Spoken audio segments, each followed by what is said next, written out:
Hey everybody, how we doing? And welcome to another Castle to Castle mini-sode. Yay, back for another mini-sode. Today's mini-sode is just the two of us here. We thought it would be fun to, now that D23 is over, all the hoopla's done, everything's over, we're not talking about that anymore, to just take a second and talk about our experience at Disneyland. Yes. Jen's first time to Disneyland. First time there. That was my second time to Disneyland, so just different perspectives of, for a first timer, what did she wish she knew? What did she experience? And kind of things that I've learned going there a couple of times now and just general experience. So for somebody who may never have been to Disneyland before, we're hoping this might have a few helpful tips and tidbits to help you better for your first time going to Disneyland. So I guess, Jen, to start this off as a real simple question is, how did you like Disneyland in comparison to Disney World? I really liked it. Though, of course, you get psyched out by everyone saying it's not going to be the same. Disney World's bigger. There's be stuff you're not going to like about it. I honestly really enjoyed it, and it's not going to be those one and done trips for me. Because I know some people are like, when you go there, it's one time is good and then you're done with it. I really, really liked it, honestly. I liked that it was brand new experiences for me. So I got to experience rides for the first time, being in a park for the first time, when that stuff went away a long time ago at Disney World. Unless you have a new ride, of course, or a new show, you're not going to have a lot of first time experiences of like a whole, like something on a larger scale, I guess you would say. But this one, it was just you got totally that first different. timers experience. Yes, definitely. Okay. So now in comparing to, obviously there's a lot of overlap in rides like Pirates, and they have a Pirates and they have a Haunted and they have a Small World.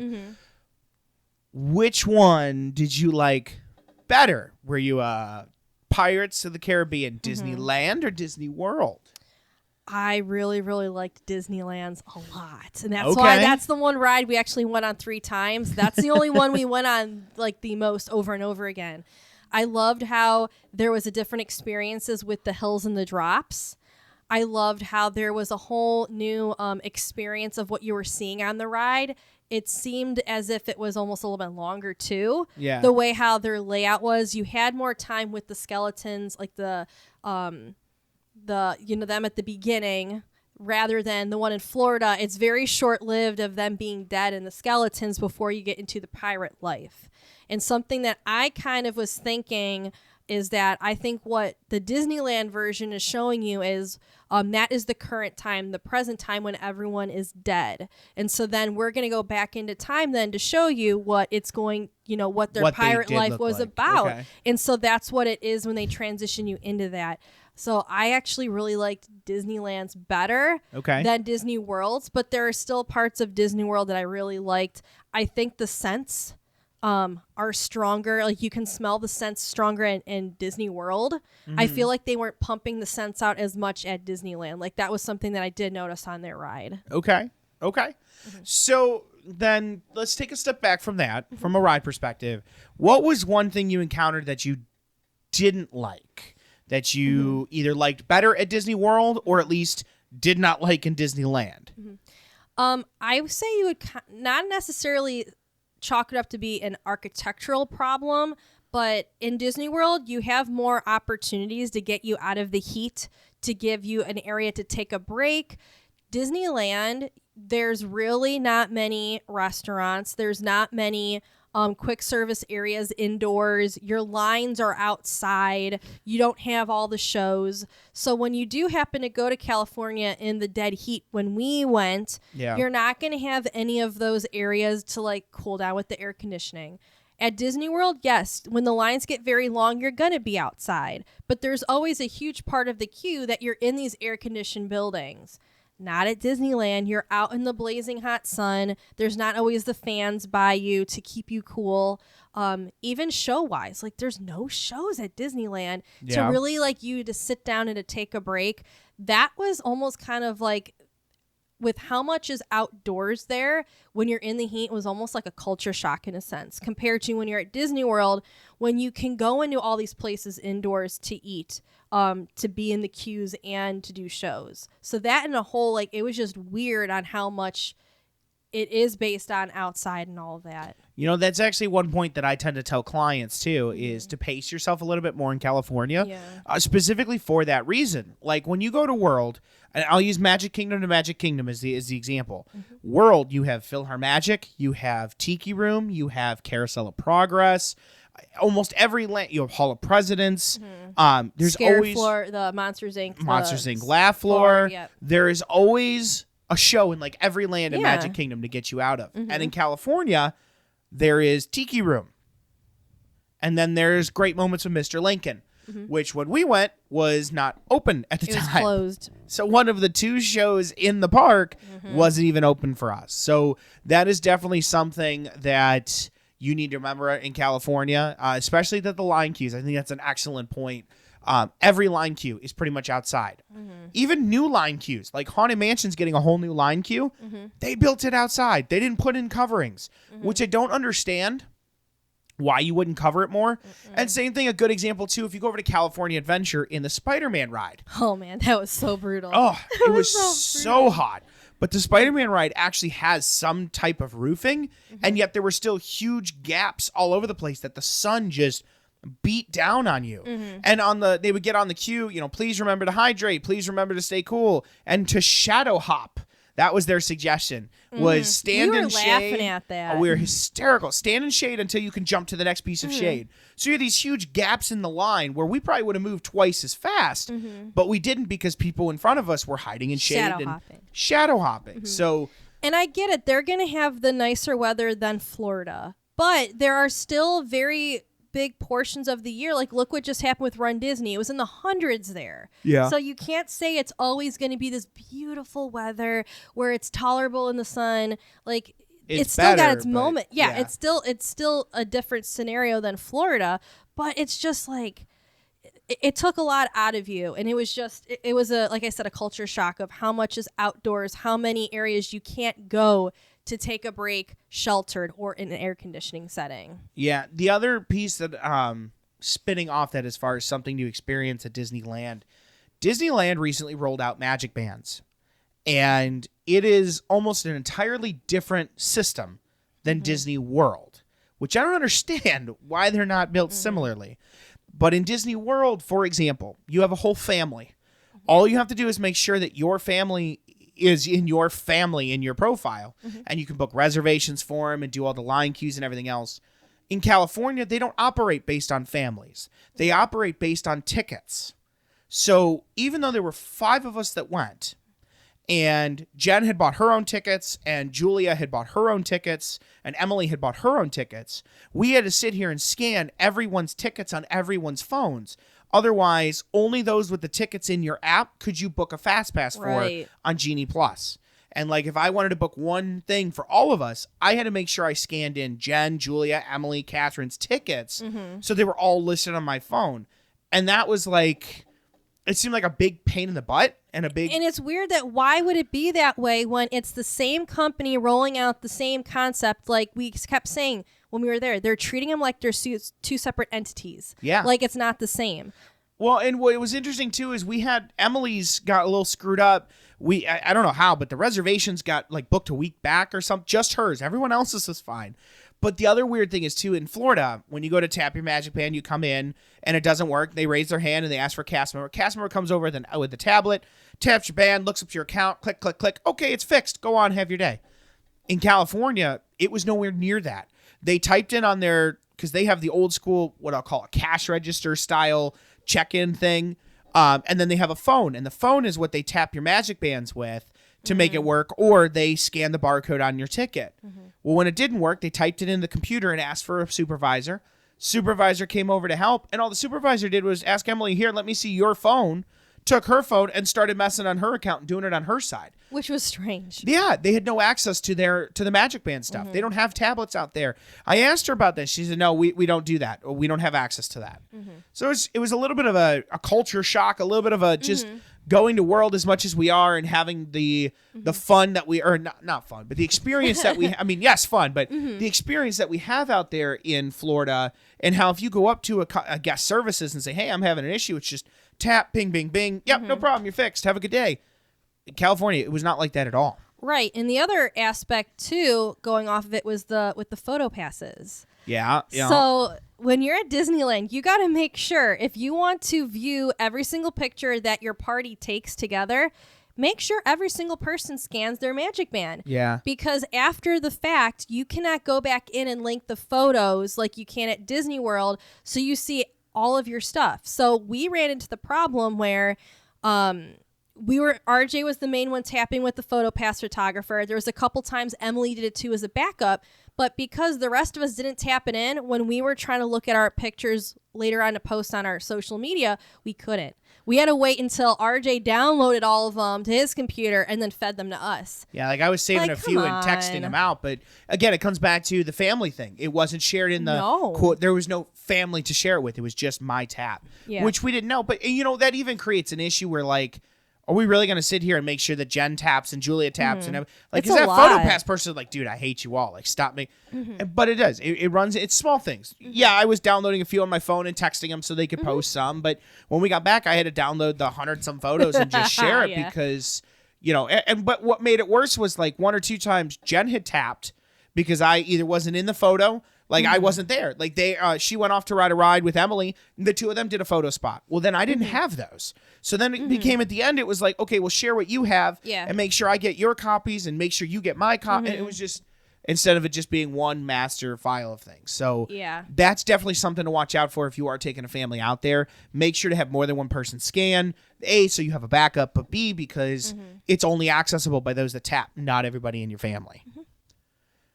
But I want to jump off negative for a minute, and I want to ask, favorite part about California Adventure? Ooh. I think I know the answer, but I want to see if I'm right. I loved how at Avengers Campus, am I going the right direction? Wow. Okay. No, I thought you were going to say something else. So, okay. There's no wrong answer here. I just was guessing what your favorite part was. It's really hard because there's a couple of moments that really stick out for me, for that being my first time in that park. One of them having to be that how many characters were actually out in Avengers Campus. Yeah.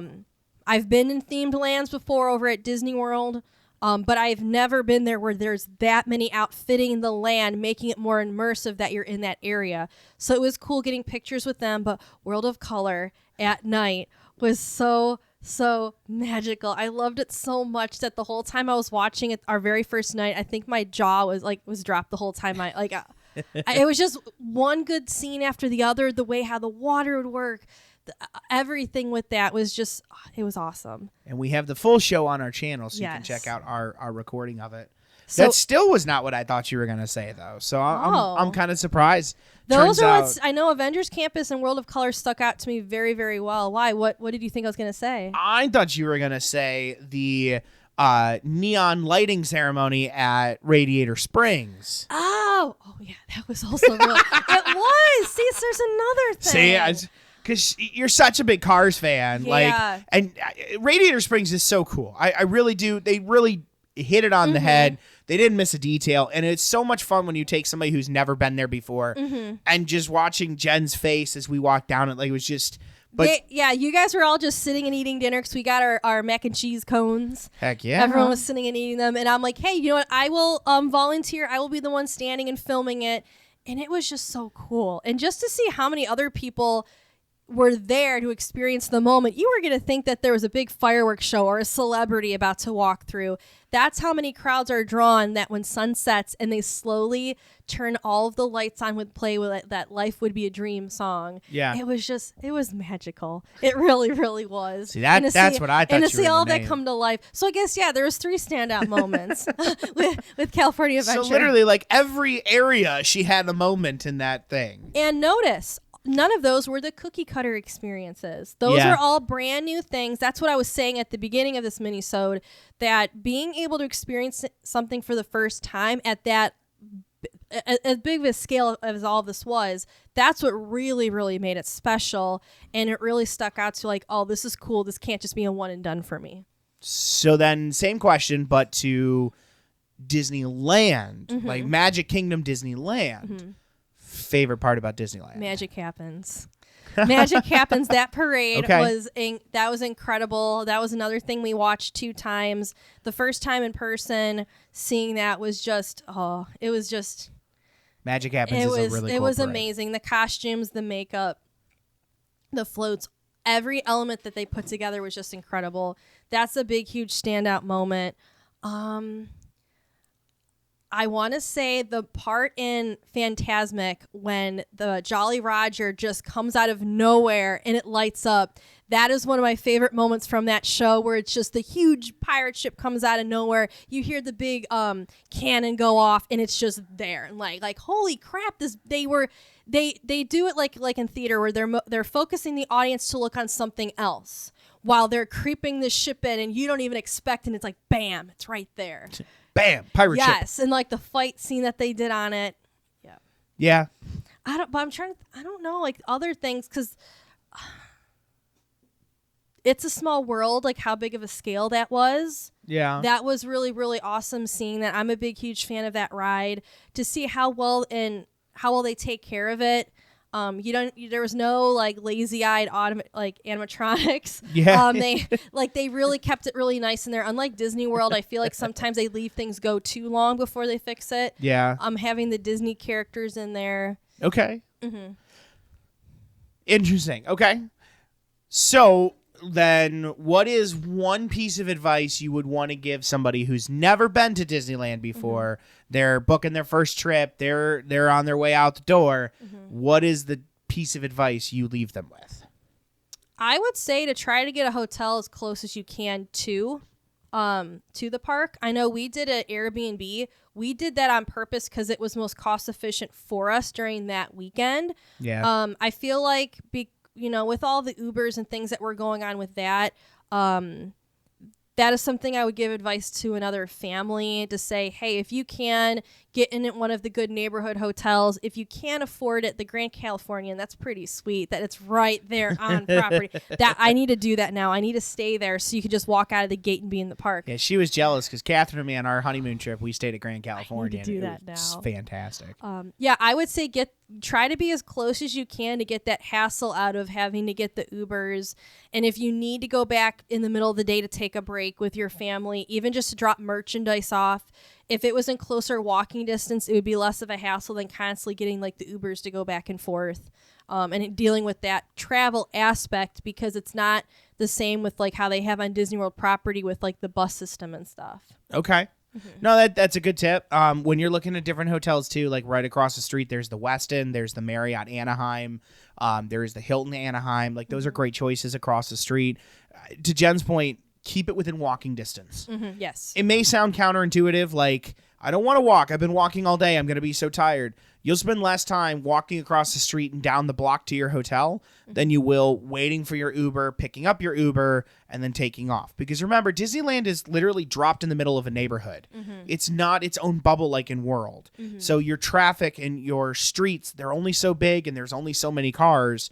You really do get jammed up with it. That was a weird experience, just not being in the Disney bubble like we're very used to. That was weird. You know, it's funny. You're driving down the highway and you look and, oh my God, there's the top of Galaxy's Edge. Oh my God, there's the Ferris wheel. And like the guy selling hot dogs and weird sandwiches out of his cooler. These people are buying them. And then he had these different exotic parrots and stuff just crawling all over him. And I don't know. There was things like that. I was like, okay then. My one piece of advice I do want to leave everybody with is, when it comes to shows, get there early. Mm-hmm. California does shows a little differently than Florida. Mm-hmm. Fantasmic is the great example of this. In Florida, they have their own amphitheater. Everybody's going to get a seat. It may not be a great seat. You might be on the edge or might be in the back, but you're going to get a seat in the amphitheater to watch the show. California does not do that. California is a standing room only show for general admittance, or you have to do the dining package. And the dining package, think of it like 2 tiers of seating. Here's the water, and then there's a lower tier, and then there's like some steps up and then a higher tier. Lower tier, you sit on the floor, you sit on your butt, and you watch the show, and that's the dining package. Or you get general standing room only. The show started at 9:30. Catherine and me lined up at about 8:15. And we were able to get like front row. We got a great seat. But there were already other people waiting before us at 8 o'clock. If you're going to wait till 9:15 and be like, oh, we'll get a seat. We might not be great, but we'll get a seat. California, it's not like that. There is a very small window to see the show as far as like how big the area is and getting it. Same thing with World of Color. World of Color is standing room only too. You have to join their virtual queue if you want front row standing. That was nice how he did that. Which we did. But again, too, we did the 10 o'clock show. We got in that virtual queue like the other show had literally let out, and we were let in at 9:30. We had a solid half hour we were waiting for that show. Get there, no matter what the show is, get there early. And don't send dad ahead to save a seat and everybody will catch up. It's standing room only. There is no seats. There is no anything. Everybody just kind of mushes together. So and it's hard to find them after the fact when there's such a big mob pit because we dealt with that. Some of us we just were in the mood for some waiting. of us was dad and was sent ahead to find a seat while others went to ride Pirates of the Caribbean. Yeah, and like because we're just thinking about what you deal with Disney World and just I don't know. We didn't think it was be that bad of a situation. But then we couldn't find them. Like, look for those steps. Where? We don't even see steps anymore. So we found them, but we couldn't get up to the point where we needed to be. So we were further back. But it's definitely different than how they do the Disney World shows. There's not the amphitheaters. There's not the seating. Just how their crowd control is. Like, it's a more narrower area that they're squishing people into compared to, like, the walkway. Yeah. So, even for the parade, when you think about it, there's less standing room in certain areas where the parade is at Disneyland because there's so many sections where it's just a wall. Yeah. And they need to walk through it. Yeah, remember, too, like, if you're going to watch Magic Happens back in Fantasyland, for example, there's, like, small pockets of seating at random places. It's not just a continuous line. And they're very strict on that because of how narrow certain parts are. So no matter what the show may be, get there early if you want to see the show because it will be beneficial to you beyond belief just to get there early. But I think they're two big tips for the day. And I said, oh, you asked what your favorite part was. Mine was World of Color. Bar none, World of Color. I love that show to death. I would go see that show a million times over. If you are going to Disneyland, you 100% need to go see World of Color. Oh, you know what? That is one more thing, though. That's a good point. If you want to see Fantasmic. Oh, yeah. And you want to see the castle show. The one thing Disneyland does that's actually really nice is once Fantasmic's over, they tell you to please keep your seats and join us for whatever castle show they're showing. We saw the end of Pixar Fest. We did the Pixar castle show. They throw the water fans back up like Fantasmic, only they project the castle show and they sync it up with when the actual castle show is going off. So you get to hear the music, you see the fireworks from the castle, and still see all the animation, and you never have to leave the Fantasmic arena. And it's a way, people might say, cut me down for this, but it's a way better view than actually watching it on Sleeping Beauty's castle. Yeah. When you're on Main 100%. Street watching the show on Sleeping Beauty's castle, there are trees and things in the way, and because of also how short it is, like the view is very obscured. Like you have a lot of things blocking you. But when you're watching it in the area of Fantasmic, you get to see the full show on the fans and still see the fireworks in the distance. So you get the full feel of the show. Yeah. Unlike when you're on Main Street, like you're not looking up at Cinderella's castle. You're looking straight ahead. And so you also don't have the amount of surface area as well that the projections do on Cinderella Castle for, any of their shows compared to Disneyland's where it's shorter. You're not looking up, and then you're having buildings and people and trees blocking you. Yeah. So definitely bear that in mind if you are thinking castle show.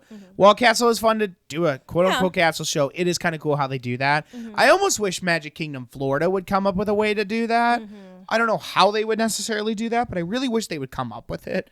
Have more areas to stand and view it. It honestly broke up the crowd. I think that's the best way to describe it. It is a true stampede over there. It really is. And in California, when we were done, we were a little bit farther back. We didn't try to rush up the front there, and we kind of let the crowds go. It was relaxing and nice compared to what you've dealt with at Magic Kingdom. With the rush, hurry.